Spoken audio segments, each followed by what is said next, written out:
trop longtemps que tu nous fais perdre le temps.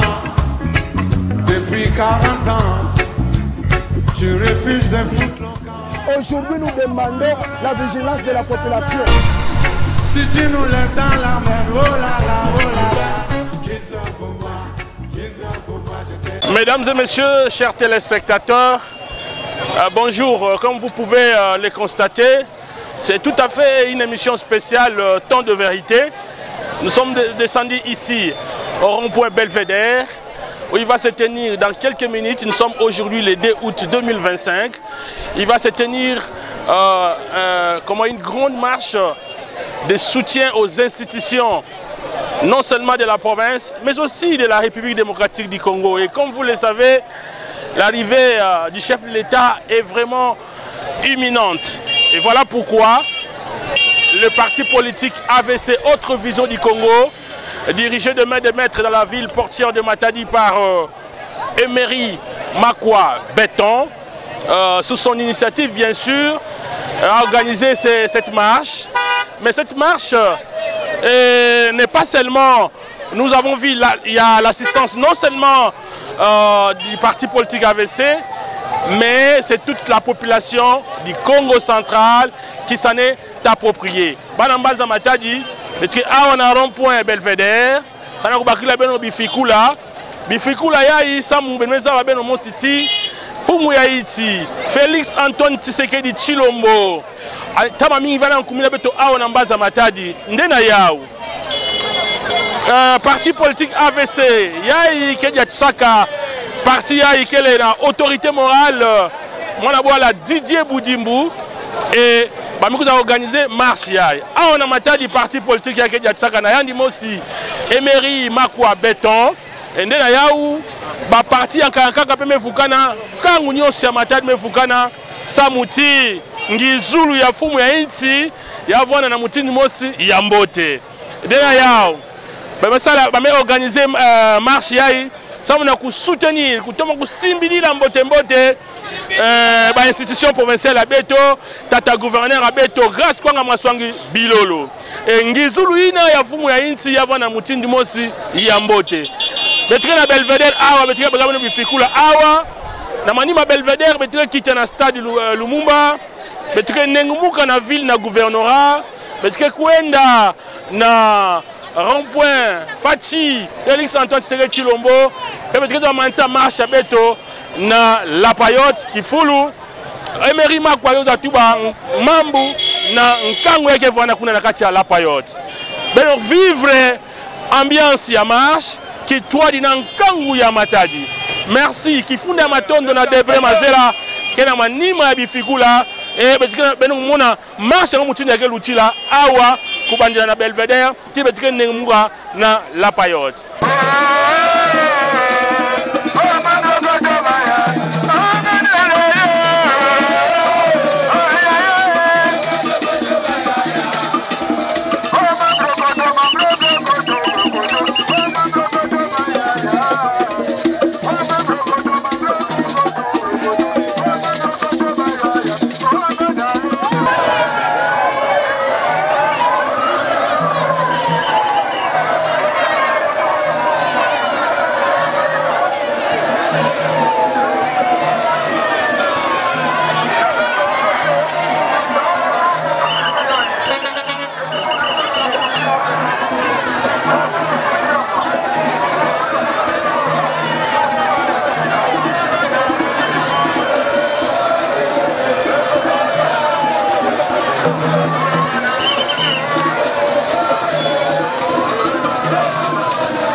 Voilà, ndenge mbote.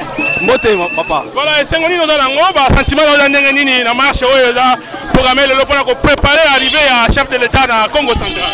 Non, incroyable mais vrai. C'est pour cela mon Nzamba juste hein. L'idée Boudimbu. Souka. Excellence grâce Bilolo Kwanga. Souka. Est-ce que le Congo central les a tombés, vous voyez non? AVC viva.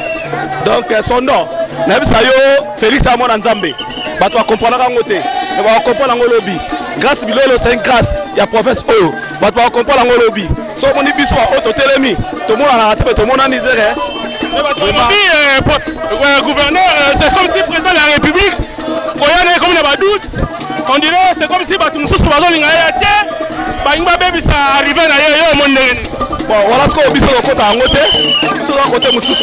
En tout cas, son nom est compliqué.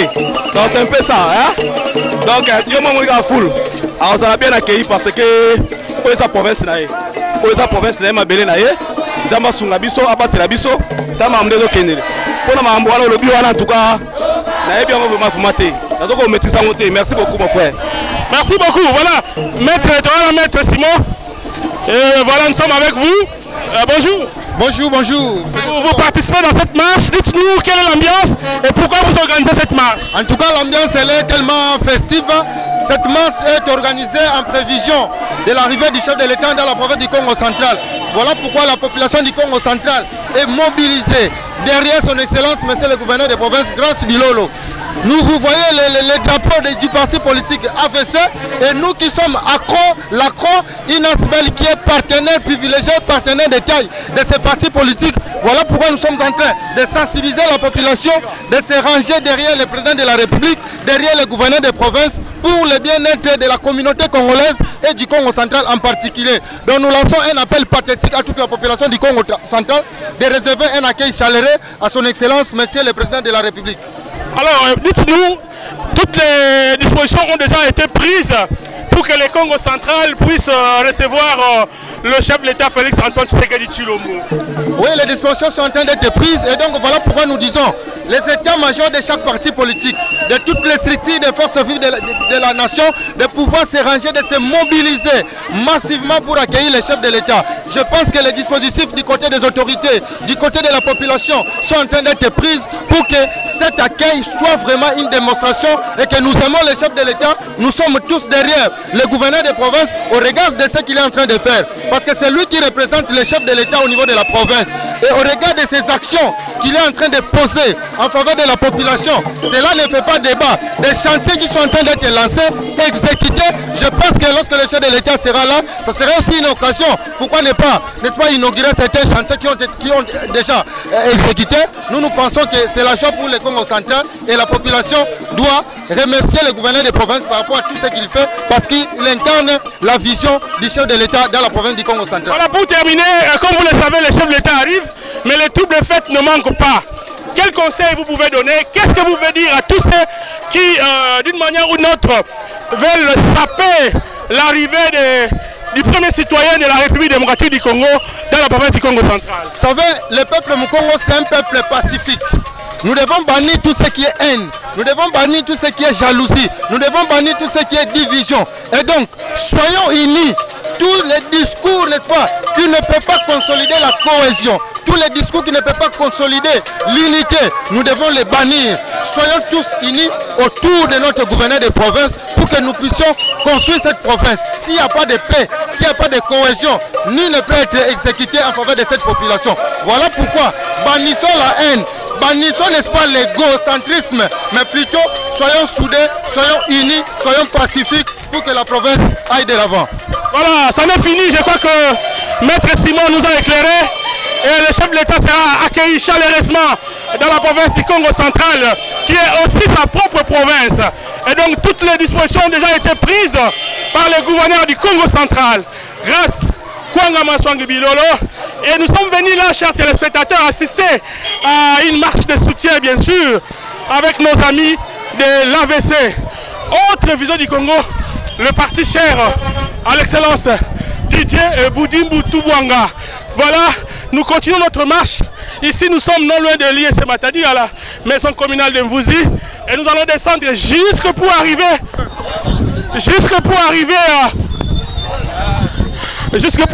en ville, au gouvernorat. Et nous allons chuter vers la Payotte. Merci, chers téléspectateurs. Nous vous faisons vivre l'ambiance de cette marche de soutien aux institutions provinciales et pourquoi pas les institutions de la République démocratique du Congo.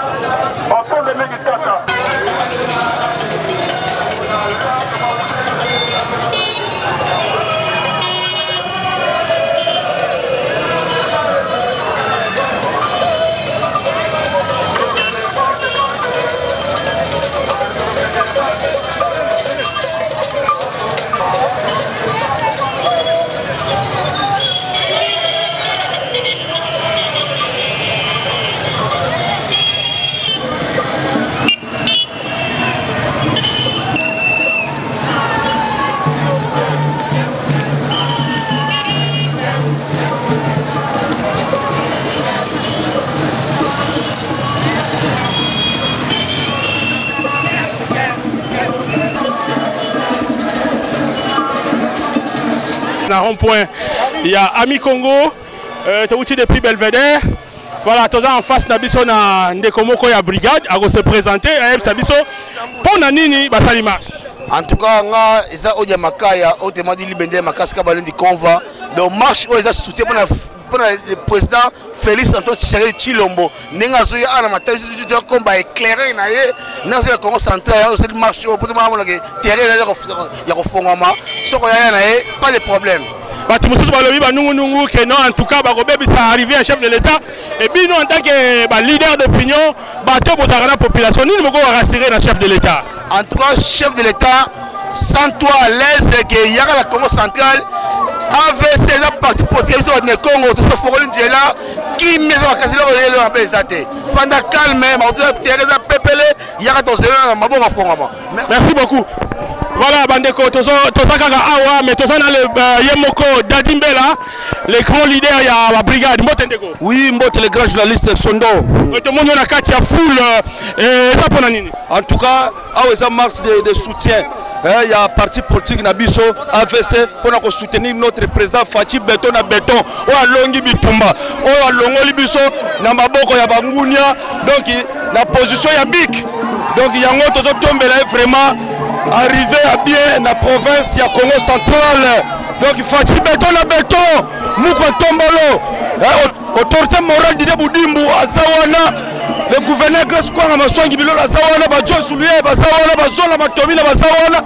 Toujours dans un simanayo, Fati béton à béton. Nenge Olongi Bitumba, Papa Ngounia. Oh, Bomaki Biso. Mais Olongi Bitumba, Oyo. Kakanabik. Merci. Voilà, le gouverneur Grâce Kwanga Maswangi Bilolo, il paraît Balingiete, il paraît en tout cas, tant que gouverneur président Fatia Goya, alors yo en tant que la population, un leader d'opinion, bon, pour la Grâce Kwanga Maswangi Bilolo, le gouverneur, il y a l'intérêt personnel, mais mon toit, c'est pour l'intérêt général. Tout ce monde a mis ça là, Grâce Kwanga Maswangi Bilolo, ceux qui m'ont taillé pour bouger, au moins quand ça l'a ndoki. Donc il y a une jalousie et ça stage professionnel pour Bimandoki. Or, qui ndoki mukolo comme ça kazoba. Il y a un moment où sous le bazomo a mis ça là, moi bandima, et ça te bazomo évolution, moi bandima, et ça te ça qui ndoki inconscient, qui mukolo. Voilà, Bandeko Balandi, Bana Mbanza Matadi, Bana Inza Mvimba, tout le monde a marche, parce qu'on dit, ah, on va la ville basse. Na Ami Congo a on ambanza ya Matadi ambiance que ngolo mikuluta grand merci na Emery Makwa samna initiative ya ngolo ya play ya kusala marche na soutenir ba institution provinciale pour soutenir Grâce Kwanga Maswangi Bilolo et Samo Ngizulu ya fumu ya inchi Félix Antoine Tshisekedi Tshilombo ya luta mutinu mosi ya mbote mingi betra bele kitwadi tina la Payotte.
explication ça mongani vana na beto beto bokilisaka gouverneur vesa munaki gouverneur mais tobengisa kiye parce que alike président interfédéral ya ABC Congo Central. Donc Congo Central a beto ya numéro 1 na parti ya que monsieur le gouverneur grâce Pwanga Maswangi Bilolo beto boulé na maboko na Bilolo.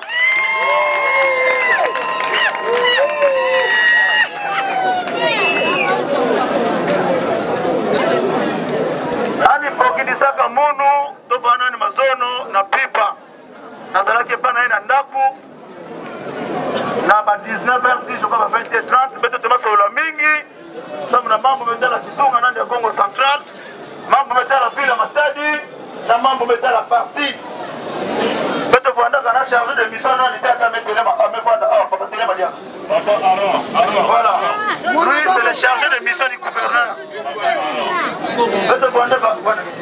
beto fuanda kana yani na madame ya beto mama première dame ya province beto tema solo mingi gouverneur metindi le beno mbote benema yamba yau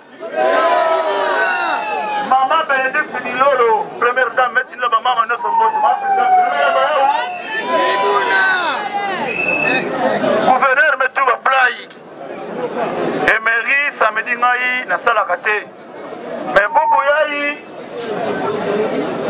samedi Mbazi j'ai une réunion importante awa chez moi na résidence mugena ba partenaire mos mugaya ba awa donc beno le fukila munu c'est mon parti ya mesala ke bubu yai ubana yali la Congo Central mais quand on pouise fait beno yima fait je vous envoie mon chargé de mission ça m'a représenté Mounou.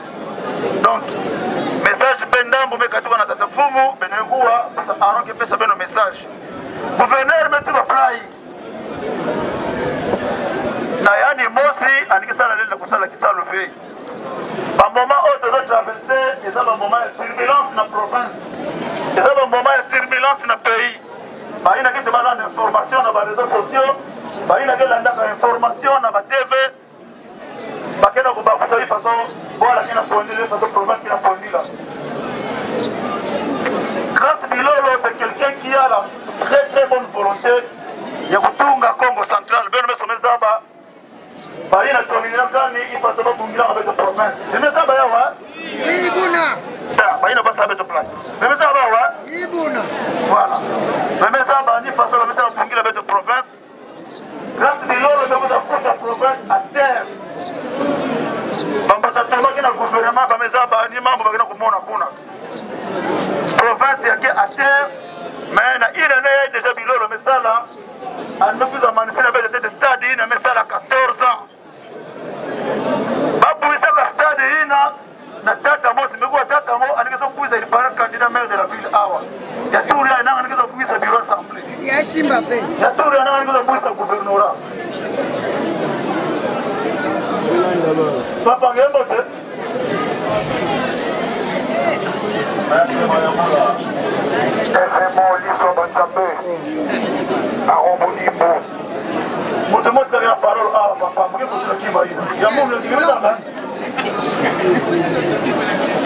voilà gouverneur metuba play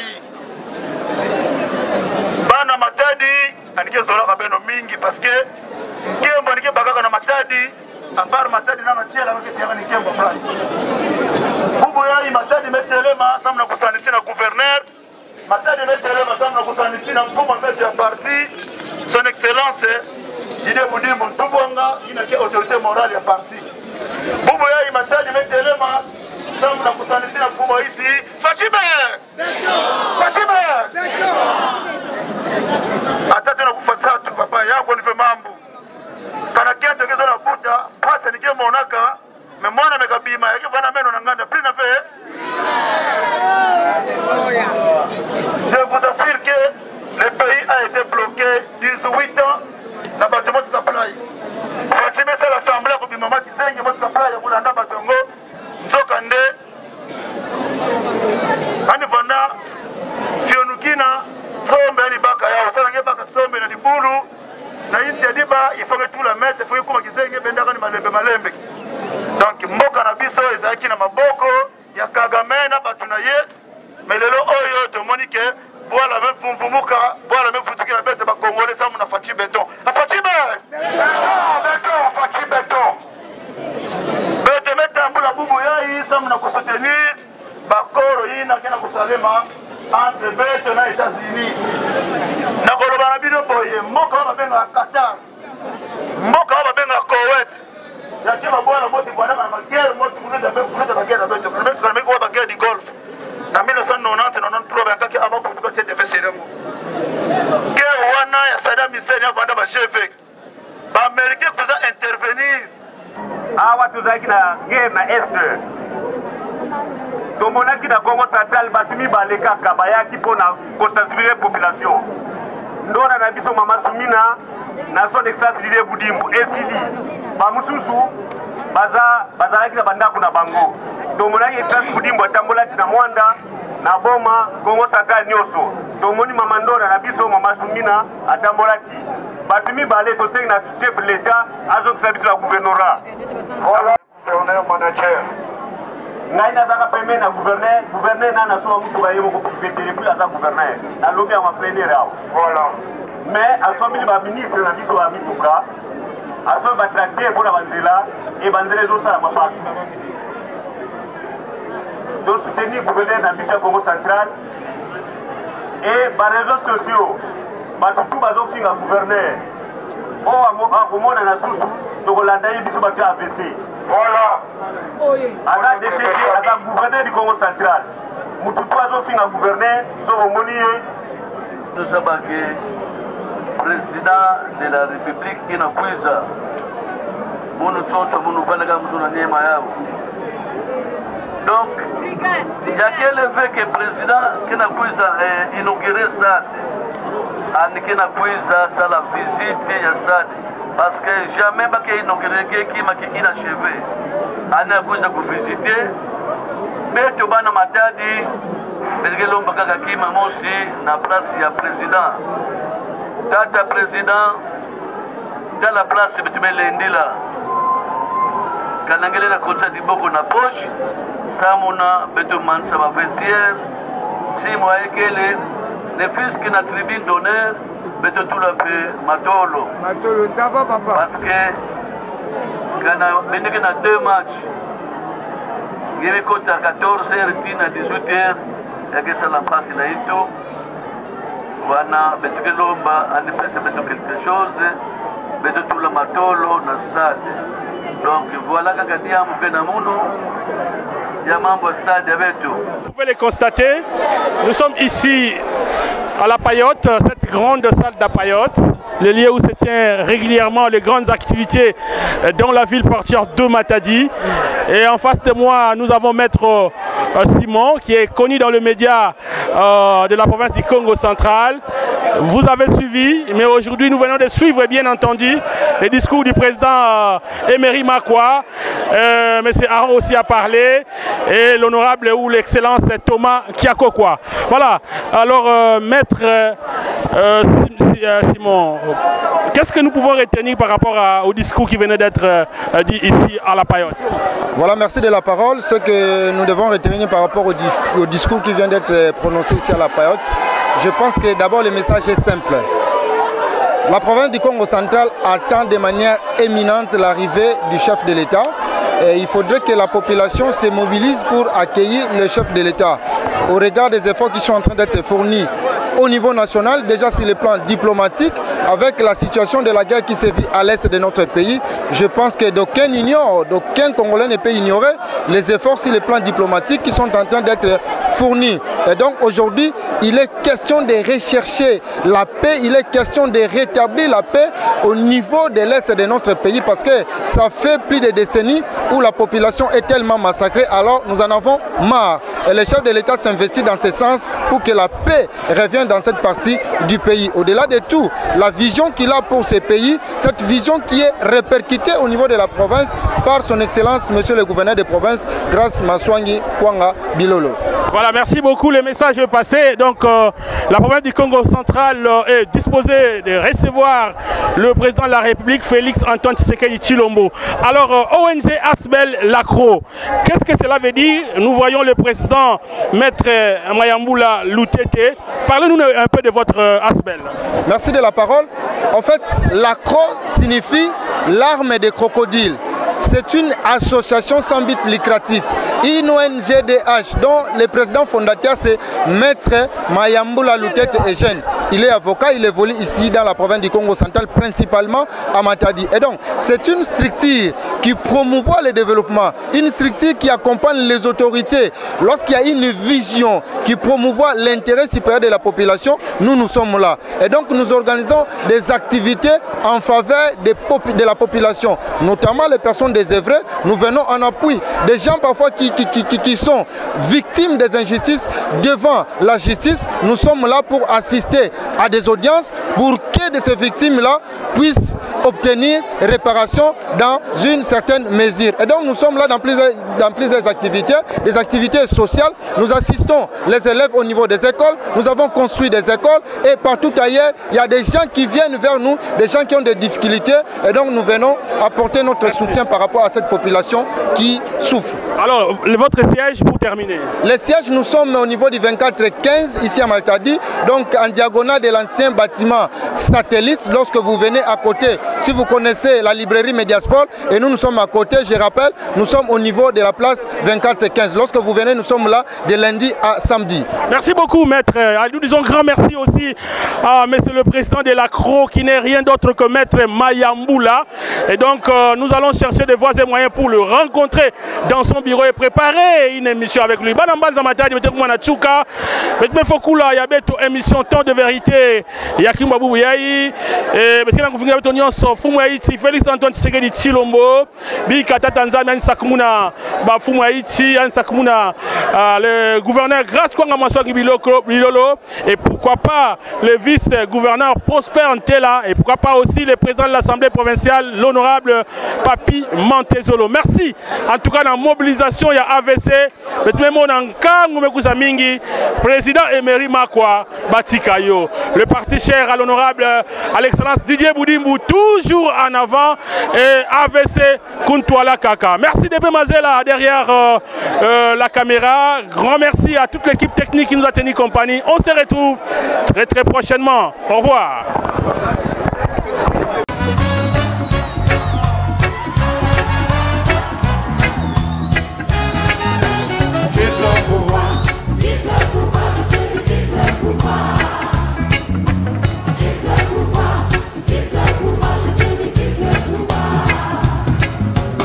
Trop longtemps